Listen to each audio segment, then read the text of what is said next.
എല്ലാവർക്കും പുതിയൊരു വീഡിയോയിലേക്ക് സ്വാഗതം. ഇന്നത്തെ വീഡിയോയിൽ എന്ന് പറഞ്ഞാൽ top 9 biggest mistakes you need to avoid at all cost. ബിഗിനറായിട്ടുള്ള ഒരാൾ ആമസോണിൽ സെല്ല് ചെയ്യാൻ വരുമ്പോൾ എന്തൊക്കെ കാര്യങ്ങളാണ് മെയിനായിട്ട് ശ്രദ്ധിക്കേണ്ടതെന്നാണ് പറയാൻ പോകുന്നത്.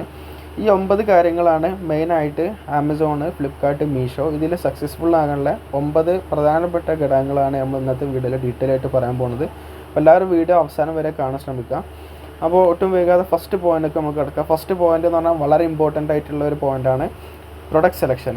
പ്രൊഡക്റ്റ് സെലക്ഷൻ എന്ന് പറഞ്ഞു കഴിഞ്ഞാൽ നമ്മൾ ഒരു പ്രൊഡക്റ്റ് ചൂസ് ചെയ്യുക. അപ്പോൾ നമ്മൾ ആമസോണിൽ അല്ല ഫ്ലിപ്കാർട്ട്, മീഷോ ഇതിൽ ഏതിലെങ്കിലും നമ്മൾ സെല്ല് ചെയ്യാൻ വേണ്ടി ഒരു പ്രൊഡക്റ്റ് നമ്മൾ സെലക്ട് ചെയ്യാണ്. നമ്മൾ വളരെ ധൃതി കൂട്ടിക്കാണ്ട് ഒരു പ്രൊഡക്റ്റ് ചൂസ് ചെയ്തിട്ട് അത് സെല്ല് ചെയ്യാൻ അങ്ങനെ ചെയ്യരുത്. അങ്ങനെ ആകുമ്പോൾ നമുക്ക് ലോസ് വരാനുള്ള ചാൻസ് വളരെ കൂടുതലാണ്. അതെന്താ വരാനുള്ളത് ഇപ്പോൾ ഈ പോയിന്റിൽ നമുക്ക് മനസ്സിലാകും. ഇപ്പോൾ ഒരു ഉദാഹരണത്തിന് നമ്മളൊരു പ്രൊഡക്റ്റ്, ഇപ്പോൾ ഒരു വാട്ടർ ബോട്ടിലാണ് നമ്മൾ വിൽക്കണമെന്നുണ്ടെങ്കിൽ ആ ഒരു വാട്ടർ ബോട്ടിൽ ഒരു പക്ഷേ സെയിം വാട്ടർ ബോട്ടിൽ സെയിം മോഡലിലുള്ള ഒരു വാട്ടർ ബോട്ടിൽ വേറൊരു സെല്ലർ വിൽക്കുന്നുണ്ടാകും. അപ്പോൾ നമ്മളത് 300 രൂപക്കാണ് വിൽക്കാൻ കരുതിയിട്ടുള്ളതെന്നുണ്ടെങ്കിൽ അതിൻ്റെ മാനുഫാക്ചർ ചിലപ്പോൾ 250 കൊടുക്കാൻ തയ്യാറായിട്ടുണ്ടാകും. അപ്പോൾ അതുകൊണ്ട് തന്നെ നമ്മൾ എന്ത് ചെയ്യണം, ആ പ്രൊഡക്റ്റ് നമ്മൾ ഫസ്റ്റ് തിരഞ്ഞു നോക്കണം. ആമസോണിൽ നമ്മൾ സെർച്ച് ചെയ്യണം. നമ്മളെ പ്രൊഡക്റ്റ് ആരെങ്കിലും ഓൾറെഡി എക്സിസ്റ്റൻ്റ് ആയിട്ടുള്ള ഏതെങ്കിലും സെല്ലേഴ്സ് അത് വിൽക്കുന്നുണ്ടോ എന്ന് നമ്മൾ സെലക്ട് ചെയ്യണം.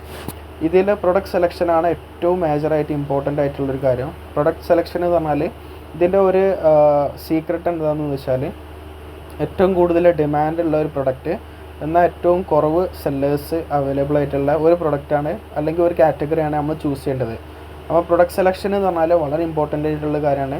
എങ്ങനെയാണ് നമ്മൾ ഡീറ്റെയിൽ ആയിട്ട് ഒരു പ്രൊഡക്റ്റ് സെലക്ഷൻ, ഒരു പ്രൊഡക്റ്റ് എങ്ങനെയാണ് നമ്മൾ ചൂസ് ചെയ്യുക, എങ്ങനെയാണ് അതിൻ്റെ കോമ്പറ്റീഷൻ അതേപോലെ കോമ്പറ്റീറ്റേഴ്സിനെ എങ്ങനെയാണ് നമ്മൾ ചൂസ് ചെയ്യുക, അവരെ സെയിൽസ് എത്രയാണെന്നൊക്കെ അറിയാൻ പറ്റുന്ന ഒരു വീഡിയോ ഡീറ്റെയിൽ ആയിട്ട് നമ്മൾ ചെയ്യണമാണ്.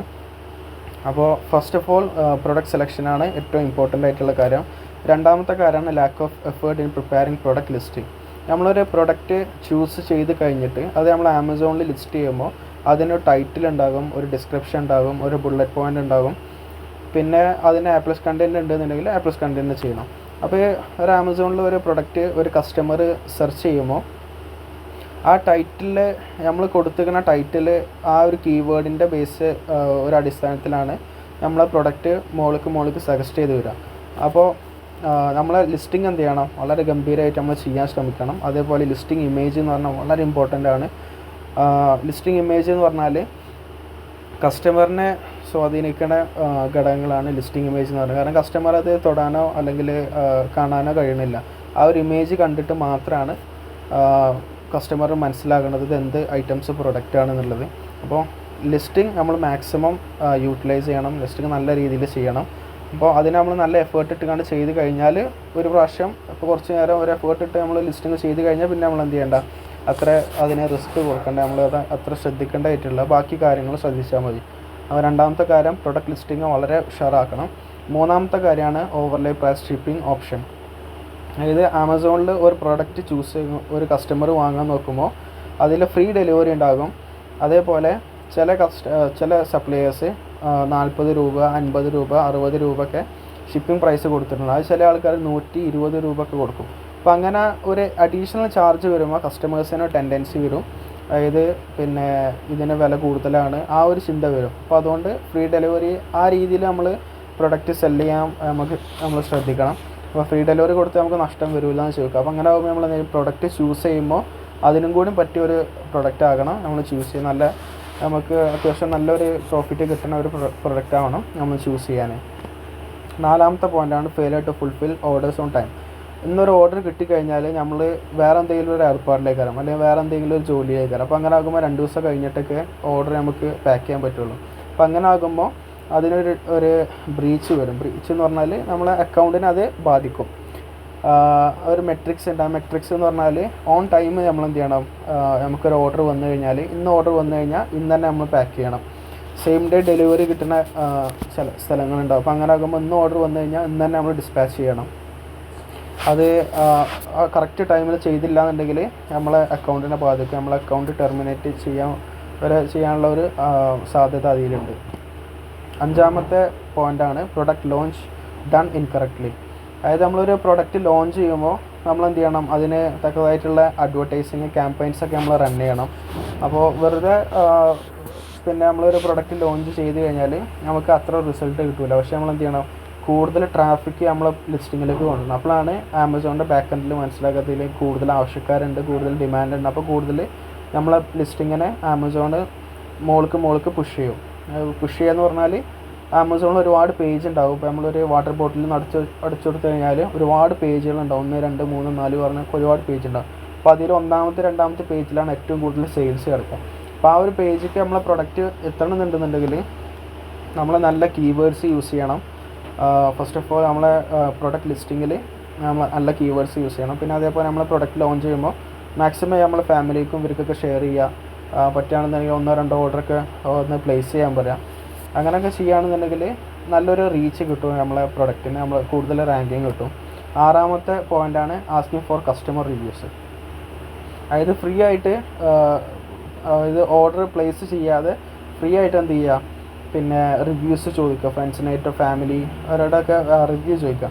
അപ്പോൾ ആമസോണിൻ്റെ ഒരു പോളിസി എന്ന് പറഞ്ഞാൽ പർച്ചേസ്, അതായത് പ്രോപ്പർ പർച്ചേസ് നടക്കാതെ റിവ്യൂ എടുത്തു കഴിഞ്ഞാൽ അത് ആമസോണിൻ്റെ പോളിസിക്ക് എതിരെയാണ്, വയലേറ്റ് ചെയ്യും. അപ്പോൾ അങ്ങനെ ആരെങ്കിലും റിവ്യൂ കൊടുത്തു കഴിഞ്ഞാൽ നമ്മളത് ലിസ്റ്റ് ബാൻ ആകാൻ വരാനുള്ള ചാൻസ് ഉണ്ട്.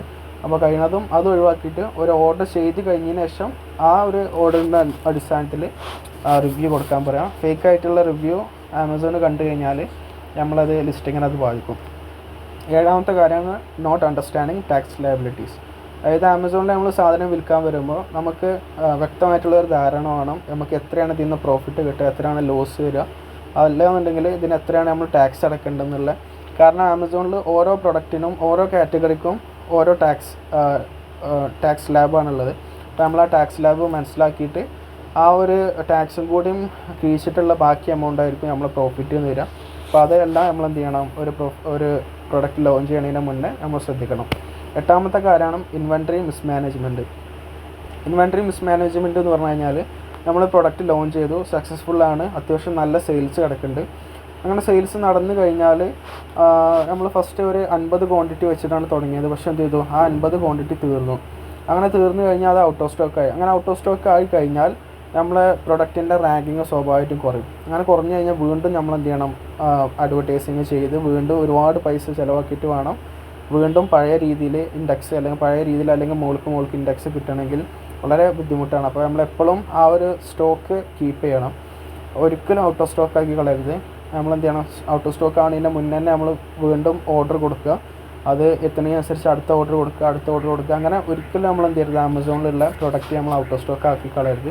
അങ്ങനെ ഔട്ട് ഓഫ് സ്റ്റോക്ക് ആയി കഴിഞ്ഞാൽ നമ്മളെ ലിസ്റ്റിങ്ങിനെ അത് ബാധിക്കും, നമ്മളെ ഇൻഡെക്സിനെ അത് ബാധിക്കും. റാങ്കിങ് ഇൻഡെക്സ് വളരെ അടിയിൽ പോകും. 9ാമത്തെ ഫൈനലായിട്ടുള്ള കാര്യമാണ് launching PPC campaigns without A proper strategy. അതായത് നമ്മളൊരു പ്രൊഡക്റ്റ് ലോഞ്ച് ചെയ്ത് കഴിഞ്ഞു, എല്ലാ കാര്യങ്ങളും നമ്മൾ ഉഷാറായിട്ട് വളരെ ഭംഗിയാക്കിയിട്ട് ചെയ്തു. ലാസ്റ്റത്തെ ഇതിൽ തെറ്റി കഴിഞ്ഞാലും ഏകദേശം ഫുള്ള് ഫ്ലോപ്പായ പോലെയാണ്. കാരണം PPC എന്ന് പറഞ്ഞാൽ ആമസോണിൽ നമുക്ക് പരസ്യം ചെയ്യാം. അപ്പോൾ ആ പരസ്യം ചെയ്യുക എന്ന് പറഞ്ഞാൽ നല്ലൊരു പ്രോപ്പർ സ്ട്രാറ്റജി വേണം. ചുമ്മാ നമ്മൾ എന്തെങ്കിലും ഒരു വെറുതെ ചുമ്മാ ആഡ്സ് റൺ ചെയ്ത് കഴിഞ്ഞാൽ നമുക്ക് ഒരുപാട് പൈസ ചിലവാകും.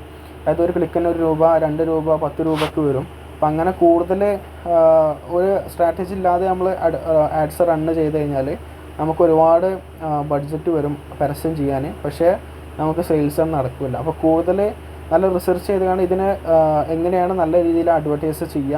അതായത് ഒരു സപ്ലയറിനെ സംബന്ധിച്ചിടത്തോളം, ഒരു സെല്ലറിനെ സംബന്ധിച്ചിടത്തോളം വളരെ ചെറിയ പൈസയിൽ കൂടുതൽ സെയിൽസ് ഉണ്ടാക്കുക, അതാണ് നമ്മളെ ഗോള്. അപ്പോൾ എങ്ങനെയാണ് ഇതിൻ്റെ സ്ട്രാറ്റജി കാര്യങ്ങൾ നമ്മൾ ഡീറ്റെയിൽ ആയിട്ട് അടുത്ത വീഡിയോയിൽ നമ്മൾ ചെയ്യും. കൂടുതൽ ആമസോൺ റിലേറ്റഡ് ആയിട്ടുള്ള വീഡിയോസാണ് നമ്മൾ ഈ ഒരു ചാനലിൽ നമ്മൾ ഉദ്ദേശിക്കുന്നത്. അപ്പോൾ ഈ ഒരു അഡ്വർടൈസിങ് ചെയ്യേണ്ട കാര്യങ്ങൾ, അതേപോലെ എങ്ങനെയാണ് റിസർച്ച് ചെയ്യേണ്ടത്, പ്രൊഡക്റ്റ് റിസർച്ച് ചെയ്യൽ എങ്ങനെയാണ്, അതെങ്ങനെയാണ് നമുക്ക് കൂടുതൽ ഒപ്റ്റിമൈസ് ചെയ്യുക, അങ്ങനെ തുടങ്ങിയുള്ള എല്ലാ കാര്യങ്ങളും നമ്മളൊരു കോഴ്സായിട്ട് ചെയ്തിട്ടുണ്ട്. ഇംഗ്ലീഷിലും ഹിന്ദിയിലും കോഴ്സ് അവൈലബിൾ ആണ്. ആ കോഴ്സിൻ്റെ ഫീ എന്ന് പറഞ്ഞത് 14,999 പക്ഷേ ഈ ചാനൽ സബ്സ്ക്രൈബ് ചെയ്യുക. അതേപോലെ സാമി അക്തർ എന്നുള്ളൊരു യൂട്യൂബ് ചാനലുണ്ട്, അത് സബ്സ്ക്രൈബ് ചെയ്യുക. അതേപോലെ സാമി അക്തർ എന്നുള്ളൊരു ഇൻസ്റ്റാഗ്രാം പേജ് ഉണ്ട്, അത് ഫോളോ ചെയ്യുക. ഇത് ഫോളോ ചെയ്ത് കഴിഞ്ഞിട്ട് സ്ക്രീൻഷോട്ട് എടുത്തിട്ട് സാമി അക്തർ എന്നുള്ള ഇൻസ്റ്റാഗ്രാം പേജിലേക്ക് അയച്ചു കഴിഞ്ഞാൽ ഈ കോഴ്സ് തികച്ചും ഫ്രീ ആയിട്ട് തരും. ഈ കോഴ്സിൽ A to Z ആയിട്ടുള്ള കാര്യങ്ങൾ ഫുള്ളായിട്ട് ഡീറ്റെയിൽ ആയിട്ട് പറയുന്നുണ്ട്. അതേപോലെ എന്തെങ്കിലും ഡൗട്ട് ഉണ്ടെന്നുണ്ടെങ്കിൽ നിങ്ങൾക്ക് ഇൻസ്റ്റാഗ്രാം പേജായിട്ടുള്ള സാമി അക്തറിൽ നിങ്ങളുടെ ഡൗട്ട് ക്ലാരിഫൈ ചെയ്യാം. വളരെ പെട്ടെന്ന് തന്നെ എല്ലാ ഡൗട്ടും ക്ലിയർ ചെയ്ത് തരുന്നതാണ്.